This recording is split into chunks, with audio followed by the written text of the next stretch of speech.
요즘 그 뇌과학을 연구하는 분들이 이런 이야기를 합니다. 빠른 즐거움, 손쉬운 만족이 우리 뇌를 망치고 있다. 이렇게 얘기해요.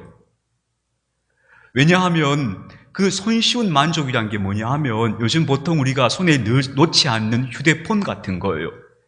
거기 보면 여러 가지 영상이라거나 이런 것들이 손쉽게 잠깐의 즐거움을 주는 것들이 되게 많잖아요. 그런 것들에 자꾸 중독이 되면은 어떻게 되는가 하면 우리가 날마다 자꾸 공허해진다고 그래요. 정말 기쁨을 얻는 방법을 잃어버리는 거예요. 그럼 진짜 기쁘려면 어떻게 해야 되는가 하면요, 땀을 흘리거나 뭘 좀 애를 쓰거나 수고해서 얻는 기쁨을 얻어야 되는데, 그렇지 않고 너무 손쉬운 기쁨을 자꾸 만족하려고 하니까 더 공허해지면서 고통이 가중되고 있다. 그래서 우리 뇌가 지금 그 도파민이라고 하는 호르몬에 지금 쪄들어 있다. 이렇게 심각하다. 이렇게 지금 이야기하시거든요. 여러분, 진짜 기쁨은요, 우리가 땀 흘려서 운동을 하고 산에 올라가고 혹은 어려운 책을 이해가 되지 않지만 꾸역꾸역 앉아 읽고 이러면서 얻어지는 보람과 기쁨이 진짜 기쁨이에요. 그래서 올해 우리는 기쁨의 사람으로 살기 위해서 계속 날개짓을 해야 돼요. 날개짓. 내가 기쁨의 사람으로 살 거야 하고 날개짓을 계속 해야 기쁨의 사람이 되는 거예요. 손쉬운 만족, 쉬운 기쁨의 길, 그건 기쁨의 길이 아니에요, 여러분. 그래서 나는 올해 계속 기쁨의 사람으로서의 날개짓을 할 것이다. 그래서 진짜 기쁨에 도달할 것이다 하는 걸 우리가 다시 한번 오늘 또 3월 첫 주일에 또 새겨보십시다.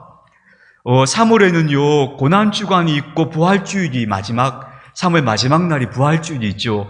그래서 저는 3월의 주제는 희생이라는 주제를 가지고 여러분과 함께 말씀을 좀 나누어 보려고 해요. 오늘 함께 읽은 말씀은 가장 성경에서 드라마틱한 장면이죠.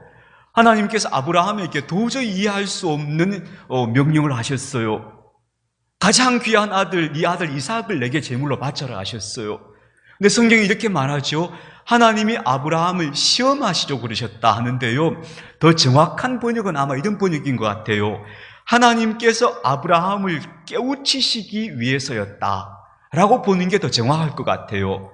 하나님이 괜히 아브라함이 나를 얼마나 사랑하나, 나한테 얼마나 충성스러운가, 그 무게 달아보려고 하나님이 이런 일을 시켰다는 게 아니고, 이런 과정을 통해서 아브라함으로 하여금 뭔가를 깊이 깨닫도록 만드셨다는 거예요. 아, 우리 하나님 이런 분이구나 하는 걸 깨닫도록 하기 위해서 하나님께서 이런, 말하자면 작업을 하셨다, 이렇게 보는 게 오히려 더 정확한 이해가 될 거예요. 근데 뭘 깨닫도록 하셨을까? 저는 마지막 장면, 우리가 13절 말씀 읽었잖아요. 아들을 잡으려고 하는데 그때 하나님께서 아브라함아 부르신 거예요. 그리고 뒤돌아봐라 했더니 순양이 있는 거예요. 그래서 그 양을 대신해서 하나님 앞에 제물로 드렸다 하는 것이죠. 바로 이 점인 것 같아요. 이 이야기가 이 지점이 바로 이 이야기, 아브라함의 이 이야기의 가장 중요한 포인트인 것 같아요.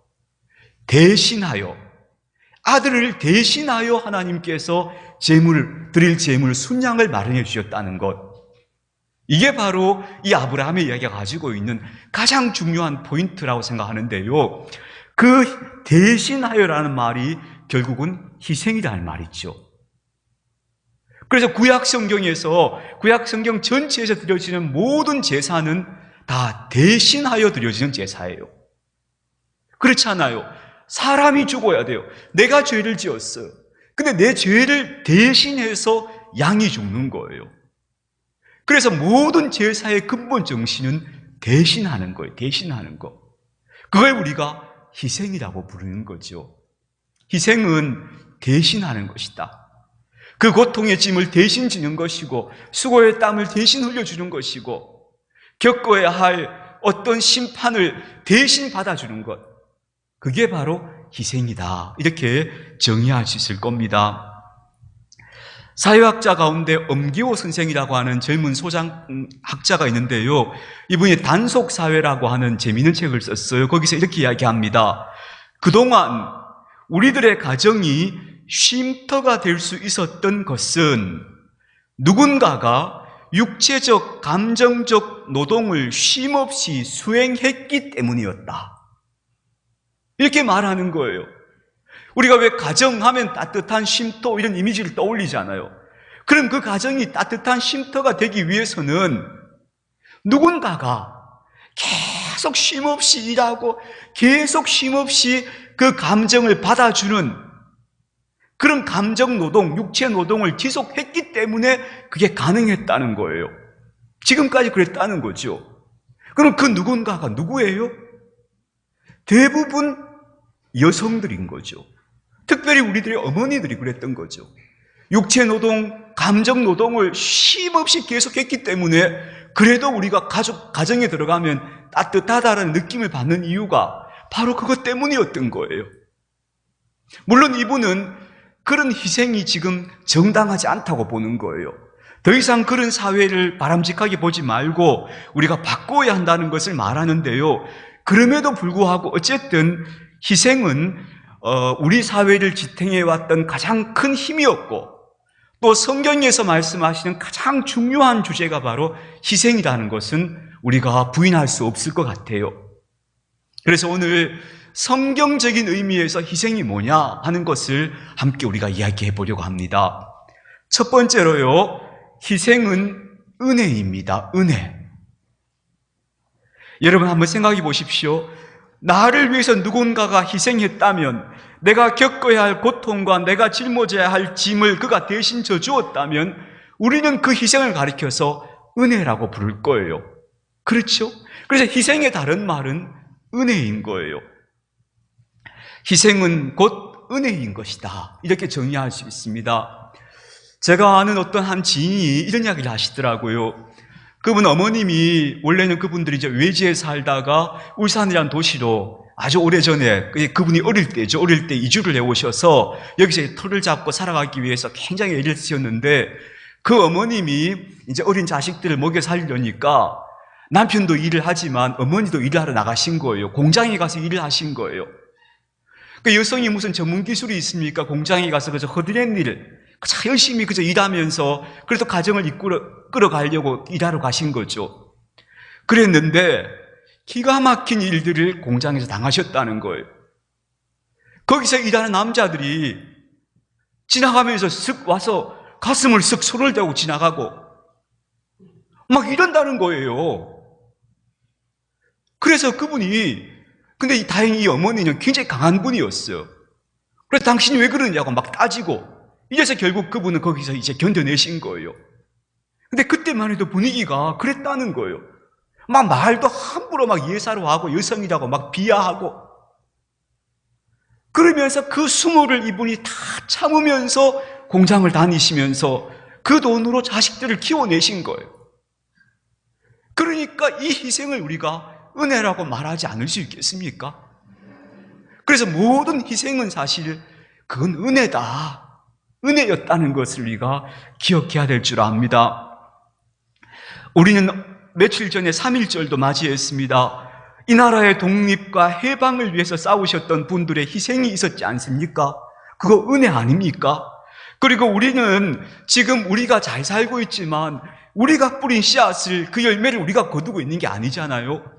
우리 윗세대가 땀 흘려서 뿌렸던 씨앗을 감사하게도 우리가 그 열매를 지금 거둬먹고 있는 거잖아요. 그러니까 정말로 이것은 은혜구나 하는 생각을 하지 않을 수 없습니다. 아침에 거리에 나가보면요, 저는 이제 저녁에도 산책을 하고 새벽에도 이렇게 새벽기도 마치고 거리를 좀 걷다 들어갈 때가 있는데요, 밤에 나가보면 이렇게 막 일산지 같은 데는 막 사람들이 막 나와서 막 거기 식당도 많고 이러니까 막 굉장히 거리가 어지러워요. 막 쓰레기도 버려져 있고 막 굉장히 어수선하거든요. 근데 아침에 딱 나가보면 그게 딱 정리가 돼 있어요. 그럼 누가 한 거예요? 누군가가 밤사이에 혹은 새벽 일찍이 그걸 다 정리해 놓으신 거예요.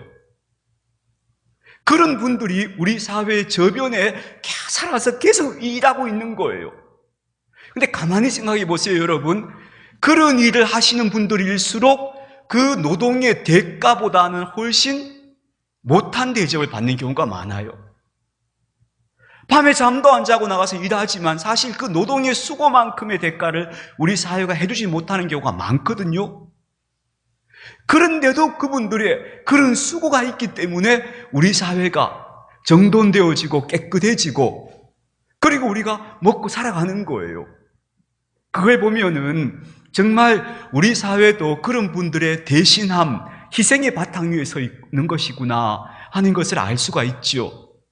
그래서 우리가 그런 눈을 가졌으면 좋겠어요. 이 세상에서 내가 해야 할 일들을 대신해 주는 사람들이 있다. 정말 작은 대가를 받으면서도 그 험한 일들을 해주는 사람들이 있다. 고맙다. 참 고맙다. 이런 마음을 갖고 사는 사람이 마음 따뜻한 사람이고 눈이 밝은 사람일 거예요. 여러분, 이 사회를 자꾸 한번 둘러보세요.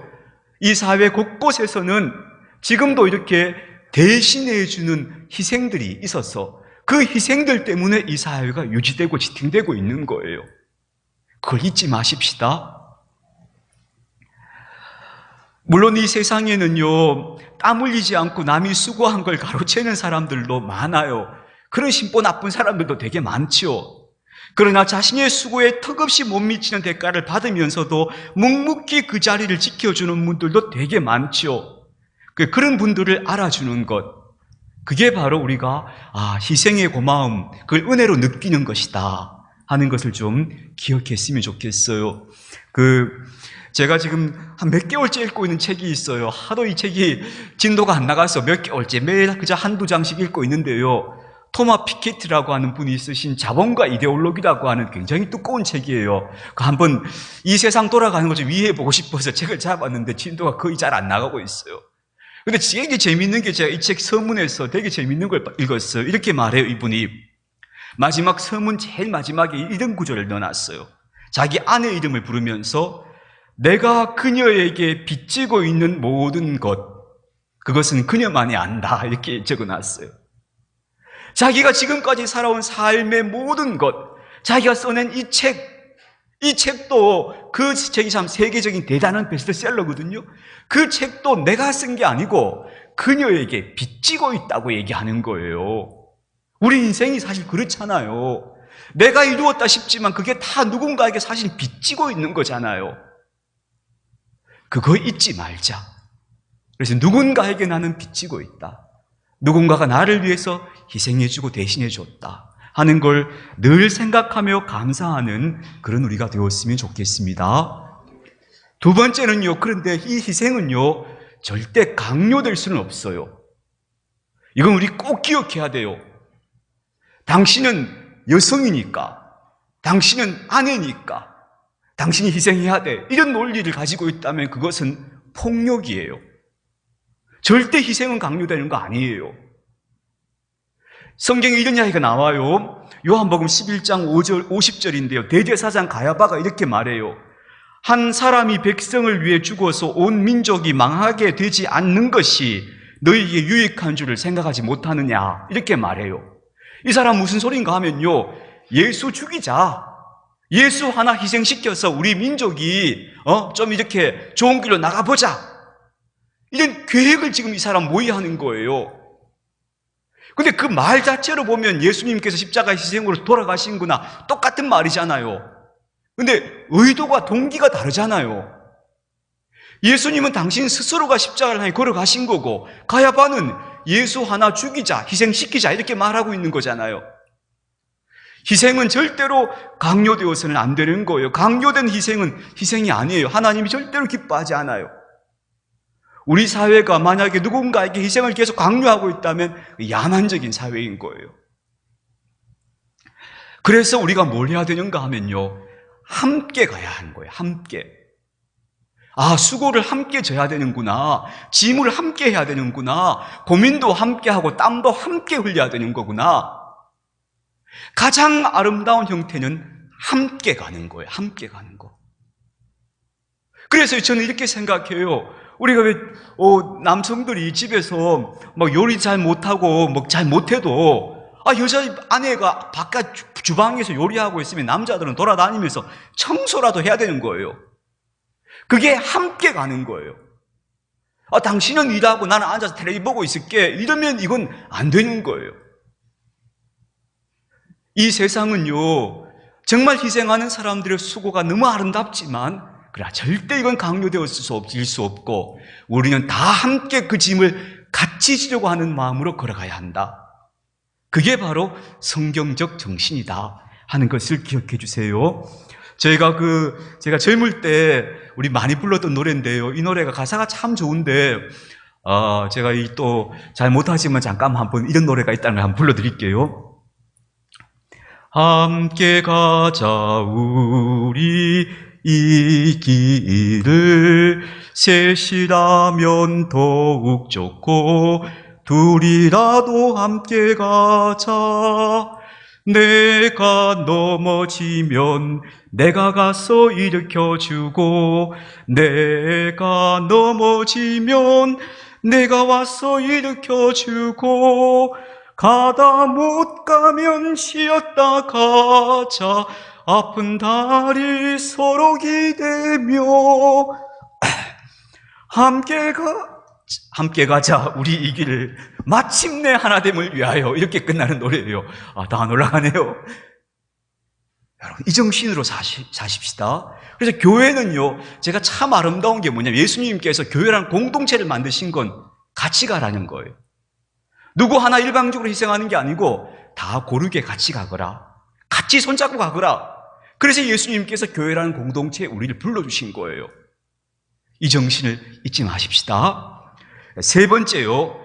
그럼에도 불구하고, 이 참 결론이 다시 돌아오는데요. 그럼에도 불구하고 기독교 윤리의 최고봉은 또 희생입니다. 그럼에도 불구하고. 이게 참 우리에게는 어려운 숙제 같은 건데요. 왜냐하면 예수님께서 그렇게 하셨기 때문입니다. 근데 이 희생은 항상 자발적이어야 합니다. 내가 할게요 라고 스스로가 나서는 희생이 될 때 그게 하나님 앞에서 아름다운 꽃이 되고 그게 정말 기독교 윤리를 꽃피우는 겁니다. 이거는 우리의 기도 제목이 되어야 할 거라고 믿습니다. 그래, 마지막은 결국은 내가 대신해 주는 사람이 되는 거구나. 누가 강요해서가 아니고 내가 기꺼이 그렇게 누군가를 대신해 주는 사람이 되어야겠구나 할 때, 그때 그 사람이 예수님을 지금 닮아가는 것이다 이렇게 얘기할 수 있는데 절대 강요할 수 없는 거예요. 그리고 그 동기는 무엇이어야 하는가 하면 사랑이어야 하는 거예요. 사랑. 오직 사랑만이 희생이라고 불릴 가치가 있어요. 억지로 하는 것은 희생이 아니에요. 폭력이에요. 그러나 내가 사랑해서 정말로 내가 돕고 싶어서 그래서 대신하는 것이 아름다운 희생이 되고 그것이 바로 우리 기독교 신앙의 가장 정상에 있는 가치 중에 하나다 하는 것을 이해해 주시기를 바랍니다. 저는 제가 좋아하는 드라마가 하나 있습니다. 저 이 드라마를 2번 봤어요. 드라마 2번 보는 게 좀 이상하지만 나의 아저씨라는 드라마예요. 여러분 혹시 보셨는지 모르겠어요. 나의 아저씨라는 드라마가 안타깝지만 이제 고인이 되신 이성균 배우가 주인공이었고 그 가수이며 배우인 아이유라고 하는 예쁜 아이 있잖아요. 이 두 사람이 주인공이에요. 근데 그 드라마 속에서 극 중에 이제 이성균 씨는 박동훈 부장이고 이름이 아이유는 지안이에요. 근데 이 여자아이 지안이가 아주 어린 아이임에도 불구하고 되게 거칠고 이 아이가 뭐라 할까요? 무례해요, 사람들에게. 근데 왜 그런가 하면 이 아이가 상처가 깊은 아이여서 그래요. 너무너무 가난하고 빚에 쪼들리고 있고 그런데도 이 아이가 병든 할머니를 막 돌보려고 애를 써요. 안간힘을 쓰며 살아요. 근데 사람들은 이 아이가 거칠고 무례해 보이니까 이 아이를 사람들이 대고 막 자꾸 안 좋게 얘기해요. 근데 어느 날 이 박동훈 부장이 이 지안이가 자기 할머니를 모시고 있고 그 할머니를 돌보고 있는 장면을 보게 돼요. 그때 이 박동훈 부장이 이 지안이를 보면서 뭐라고 얘기하는가 하면 이렇게 말해요. 착하다. 착하다. 이렇게 한마디 탁 해주는데, 그 장면에서 막 울컥하는 거예요. 겉으로 보기엔 그 거칠고 무례해 보이는 아이지만 그 아이가 그 할머니를 위해서 손발이 되어주고 있는 걸 보면서 착하다. 이래줘요. 사랑하는 교회 여러분, 그리스도 교회의 가장 아름다운 덕목은 바로 이런 데 있습니다. 세상에 아마 3가지 종류의 사람들이 존재하는 것 같아요. 첫 번째는 남의 것 가로채는 사람. 어떻게 하면 내가 땀 흘리지 않고 남의 것 가로채고 그래서 내가 좀 잘 살 수 있을까 골몰하는 사람들, 선을 넘는 사람들이죠. 나쁜 사람들이에요. 두 번째 종류의 사람들은 나는 나고 너는 너다. 나는 그저 내 길만 간다 하고 딱 분리의 그 경계선을 긋는 사람들이에요. 나쁘진 않지만 그러나 그렇게 아름답지도 않죠. 그래서 세 번째 사람들은 내가 해줄게 라고 말하는 사람들이에요. 내가 해줄게 라고 대신해주는 사람들이에요. 그 사람들이 사실은 이 세상을 지탱시켜주고 또 소망이 있는 곳으로 만들어주는 아름다운 사람들이겠죠. 저는 여러분에게 희생을 강요하지 않겠어요. 그건 강요하는 거 아니라고 그랬잖아요. 그냥 여러분 고민해 봅시다. 내가 어떻게 하면 남을 대신해 주는 사람으로 살 수 있을까? 또 그 기준은 어떤 것일까에 대해서 여러분이 우리 그냥 한번 잘 생각해 보고 그렇게 우리 삶에 한번 적용해 가는 예수님이 그런 분이셨구나. 그냥 그렇게 오늘 결론은 그렇게 맺고 싶어요. 예수님이 그런 분이었구나 하는 것.